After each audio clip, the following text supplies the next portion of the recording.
Assalamualaikum warahmatullahi wabarakatuh. Kami dari kelompok kewirausahaan kelompok 2 memberikan sedikit materi tentang kelayakan ide bisnis dengan anggota kelompok yaitu saya sendiri Farid Fathurido, Isya Akbar Adi Prabowo, Akbar Pahlevi Subali, dan Anissa Kabarini Santoso, serta yang terakhir Raihan Nasrullah Huda. Maka inilah bagaimana cara menemukan ide bisnis. Pada dasarnya, menemukan sebuah ide bisnis bukanlah sebuah perkara yang sulit. Kebanyakan para pebisnis muda merasa hal ini merupakan sesuatu yang sangat menantang, sebab tidak mengetahui cara untuk mendapatkan ide tersebut. Padahal, kalau ditelaah dengan cara ini, dengan teliti, ide bisnis juga bisa datang dari mana saja, termasuk lingkungan sekitar kita. Berikut ini adalah tips yang dapat kita lakukan untuk menemukan ide bisnis. Yang pertama adalah, apakah Anda memiliki media sosial? Jika iya, maka gunakanlah untuk hal-hal yang bermanfaat seperti mengikuti akun-akun bisnis. Mereka sering berbagi tips sukses bisnis dari orang-orang yang besar. Jika Anda mau meningkatkan minat baca, yang seperti ini adalah konsumsi wajib untuk Anda setiap hari. Yang kedua adalah berangkat dari hobi. Mungkin terdengar sangat klise, namun langkah ini sangat ampuh untuk memperoleh ide bisnis. Mulailah dengan melihat hal apa yang Anda cintai. Misalnya, Anda memiliki hobi fotografi yang sudah jelas bisa disulap menjadi sumber pendapatan. Yang ketiga adalah amati, tiru, dan modifikasi. Jika Anda merasa tidak memiliki hobi yang bisa diubah menjadi bisnis, Anda tidak perlu khawatir karena masih ada langkah lain, yaitu menggunakan formula amatri. Amati, tiru, dan modifikasi. Sobat bisa memulai tahap ini dengan mempelajari bisnis-bisnis yang sudah eksis terlebih dahulu. Yang keempat adalah kreativitas memegang kendali, yaitu maksudnya adalah sejatinya dalam mencari ide bisnis diperlukan yang namanya kreativitas dan inspirasi. Oleh karena itu, tidak ada salahnya lebih-lebih melibatkan diri dengan kegiatan atau hal-hal yang dapat memancing kreativitas tersebut. Bisa dengan liburan, mengunjungi pameran-pameran seni, atau bergabung ke forum kreatif. Yang kelima adalah mengamati tren yang sedang berkembang. Cara ini juga sangat berpotensi untuk membantu menemukan ide bisnis yang kreatif. Walaupun cara yang satu ini cukup mudah, kalian harus ingat ya, bahwa tren itu bersifat sementara. Jadi, jika ingin menjalankan bisnis sesuai dengan tren yang berkembang, pastikan juga bahwa rencana jangka panjang itu cocok untuk bisnis kita. Berikut ini beberapa hal yang bisa Anda lakukan untuk mempertimbangkan ide usaha Anda. 1. Pertimbangkan dan analisa target pasar Anda.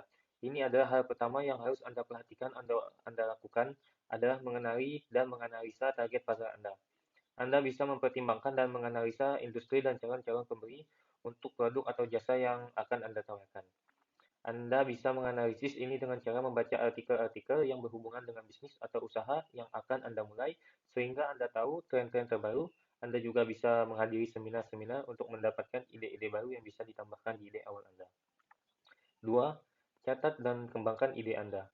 Setelah Anda mengetahui tren terbaru usaha Anda dan kebutuhan calon pembeli dan industri pada saat itu, maka Anda bisa menulis semua informasi dan juga pertimbangan tersebut. Anda bisa menggunakan cara tradisional, kertas dan pulpen, atau mungkin menggunakan aplikasi Notes pada smartphone Anda. Anda bisa mulai mengembangkan ide-ide lainnya berdasarkan informasi yang sudah Anda catat, tulis beberapa di note terpisah, dan kategorikan berdasarkan topik dan golongan. Ketiga, survei target pasar atau analisis SWOT. Survei pasar ini adalah hal yang sangat krusial untuk bisnis baru. Dalam hal ini, Anda bisa memanfaatkan teknologi digital yang ada, seperti website untuk membuat dan mengirim kuesioner secara online kepada target pembeli Anda. Manfaat dasar analisis SWOT ialah memungkinkan Anda untuk melihat aspek internal dan eksternal dari produk Anda yang mungkin bermanfaat atau berbahaya bagi operasi Anda. Akibatnya, Anda bisa menemukan lubang dan menambahnya sebelum melepaskan produk Anda ke pasar. 4. Kembangkan produk Anda. Melalui survei pasar yang sudah Anda lakukan sebelumnya, Anda bisa melakukan penambahan atau pengurangan dari produk contoh Anda. Lakukan finalisasi untuk produk akhir sehingga sesuai dengan kebutuhan industri dan juga keinginan calon pembeli Anda. Berikan inovasi-inovasi sehingga produk Anda akan dikenal sebagai produk baru yang membawa perubahan. 5. Buat mockup dan ujilah. Begitu Anda memiliki gagasan yang jelas tentang produk Anda, Saatnya membuat prototipe yang kemudian bisa didistribusikan ke klien potensial untuk pengujian dan meminta umpan balik dari tokoh-tokoh kunci industri. Atau membangun sesi kelompok fokus, yang artinya ini berarti mengundang orang-orang yang berasal dari berbagai demografi untuk membicarakan produk Anda dan mengarahkan usaha Anda ke arah yang benar jika ada kesalahan. Semua hal di atas akan memberikan Anda gambaran sekilas pikiran calon klien Anda. Anda akan tahu apa kesan pertama produk Anda. 6. Kumpulkan ulasan pembeli. Dengan mengumpulkan ulasan dari para pembeli, Anda dapat mengukur seberapa jauh kesuksesan produk dan juga bisnis Anda. Anda bisa membuat website untuk bisnis Anda dan memberikan fitur bagi pengunjung website Anda untuk melakukan penilaian tingkat kepuasan mereka terhadap produk atau jasa yang akan Anda tawarkan. Riset pasar dibedakan menjadi dua, yaitu yang pertama riset primer. Riset primer berasal dari target pasar atau target riset dengan langsung. Tujuan dari riset primer adalah menjalankan pengumpulan informasi dari tahun kondisi atau keadaan pasar saat ini. Cara yang dilakukan untuk mendapat data melalui riset primer adalah A. Melakukan wawancara atau interview dengan tatap muka ataupun tidak langsung, yaitu melalui telepon atau Skype atau telekonferensi atau video call. B. Survei atau observasi. C. Kuesioner. Dan D. Mengadakan diskusi dengan berkelompok kepada anggota yang terdiri atas sampel konsumen atau customer potensial untuk diperoleh feedback dari hasil diskusi tersebut. Yang kedua, riset sekunder. Sedangkan dalam riset sekunder, data didapat laporan publikasi dan hal yang berhubungan yang sudah diterbitkan secara umum. Riset sekunder mempunyai tujuan untuk penganalisaan data yang sudah tersedia yang selanjutnya menjadi pertimbangan sebuah strategi pemasaran yang ampuh. Metode pengumpulan data riset pasar. Yang pertama, interview atau wawancara. Untuk mengetahui informasi pasar, dapat dengan melakukan sebuah wawancara secara langsung kepada sasaran dari riset pasar, baik target market dalam bentuk pelanggan atau pengguna, ataupun calon pelanggan atau pengguna. Wawancara bisa dilakukan dengan bertatap muka yang seringkali dijalankan pada titik-titik lokasi yang sudah ditetapkan, seperti toko, tempat pelanggan membeli produk. Wawancara juga dapat dilakukan dengan sambungan telepon yang dicocokkan dengan database pelanggan yang dimiliki oleh perusahaan. Contoh riset pasar ini seringkali dijalankan oleh lembaga keuangan atau bank untuk mendapatkan informasi kepuasan pelanggan mereka dalam penggunaan produk keuangan. Yang kedua, kuesioner. Wawancara langsung atau tidak langsung bisa mempunyai sisi yang mengganggu pelanggan dan memberi kesan intimidatif karena dilakukan dengan terbuka. Oleh sebab itu, ada cara lain seperti dengan memberikan kuesioner. Kuesioner diberikan secara langsung ataupun secara online yang isinya tentang pertanyaan kepada pelanggan tentang informasi yang diperlukan oleh perusahaan. Agar lebih optimal, dalam pengumpulan data dengan metode ini, seringkali pelanggan yang mengisi kuesioner akan diberi imbalan seperti souvenir atau produk secara gratis. Yang ketiga, survei. Pada dasarnya, metode ini hampir mirip dengan metode kuesioner, yakni memberikan beberapa pertanyaan kepada pelanggan. Namun, pada metode survei dijalankan secara menyeluruh dengan sampel pelanggan yang lebih banyak menjadikan dapat lebih mewakili responden atau pelanggan yang menyeluruh. Metode pengumpulan data riset pasar yang selanjutnya adalah metode focus group discussion. Langkah focus group discussion pada riset pasar adalah dengan membuat grup diskusi yang anggotanya adalah sampel responden potensial atau pelanggan utama. Pembahasan diskusi yaitu lebih mengarah untuk encourage peserta supaya menyampaikan segala hal yang mereka perlukan, bagaimana kesan ketika menggunakan produk kita, kritik dan saran atas produk yang kita hasilkan. Informasi tadi yang nantinya akan menjadi suatu acuan untuk strategi pemasaran ke depan. Seperti halnya dengan kuesioner dan survei, maka dibutuhkan imbalan untuk peserta grup diskusi ini. Metode selanjutnya adalah metode observasi. Cara ini dijalankan untuk memperoleh dan menyatukan data dengan melakukan pengamatan secara langsung keadaan yang ada di pasar, berhubungan dengan jumlah penjualan suatu produk di berbagai outlet, ataupun ketertarikan pelanggan ataupun calon pelanggan atas produk pesaing. Langkah ini cukup efektif, tetapi membutuhkan tenaga dan biaya yang besar karena meliputi area yang luas. Teknik evaluasi kelayakan bisnis. Tujuan evaluasi kelayakan bisnis merupakan suatu usaha untuk mengetahui sejauh mana tingkat keberhasilan pelaksanaan proyek, apakah proyek tersebut berjalan dengan sesuai rencana dan akan memberikan hasil seperti yang diharapkan. Terdapat beberapa kegunaan dari evaluasi kelayakan bisnis, yaitu memandu pemilik dana untuk mengoptimalkan penggunaan dana yang dimilikinya, dan memperkecil resiko kegagalan investasi dan bisa memperbesar peluang keberhasilan investasi yang bersangkutan.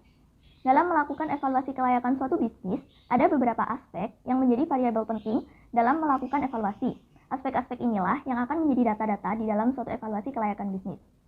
Yang pertama adalah aspek teknis dan produksi, yaitu lokasi usaha, bahan baku, tenaga kerja, dan juga teknologi.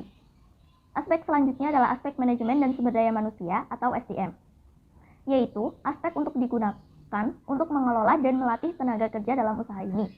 Yang selanjutnya adalah aspek hukum, yaitu aspek yang digunakan untuk melihat kelayakan usaha dari segi perizinan oleh pemerintah setempat. Selanjutnya adalah aspek sosial dan ekonomi, untuk mengetahui apakah keberadaan usaha ini dapat diterima dengan tidak menimbulkan keresahan bagi masyarakat sekitar. Yang selanjutnya adalah aspek dampak lingkungan, untuk mengetahui dampak lingkungan seperti pencemaran yang ditimbulkan bagi lingkungan dari usaha yang dijalankan. Yang selanjutnya adalah aspek pemasaran, yaitu aspek yang meliputi produk, tempat, harga, dan juga promosi. Lalu ada aspek finansial, yaitu aspek yang digunakan untuk mengetahui kelayakan dari usaha ini, berdasarkan pada beberapa biaya sebagai berikut, yaitu yang pertama biaya penerimaan atau inflow, lalu yang kedua adalah biaya pengeluaran atau outflow. Lalu, kapan seharusnya dilakukan evaluasi bisnis? Evaluasi terhadap perkembangan bisnis dapat dilakukan dalam beberapa kondisi. Yang pertama yaitu secara rutin dan secara berkala.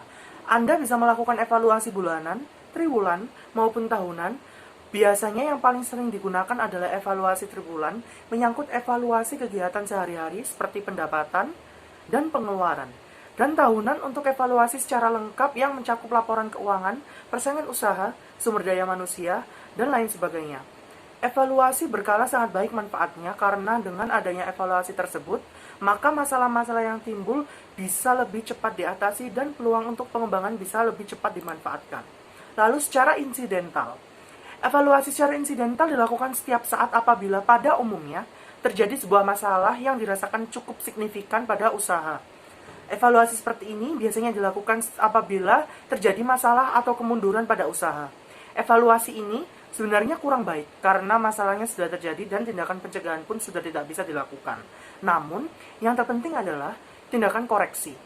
Dengan adanya evaluasi rutin yang baik, diharapkan masalah yang mungkin timbul dapat ditekan sehingga evaluasi insidental ini pun bisa dapat dikurangi.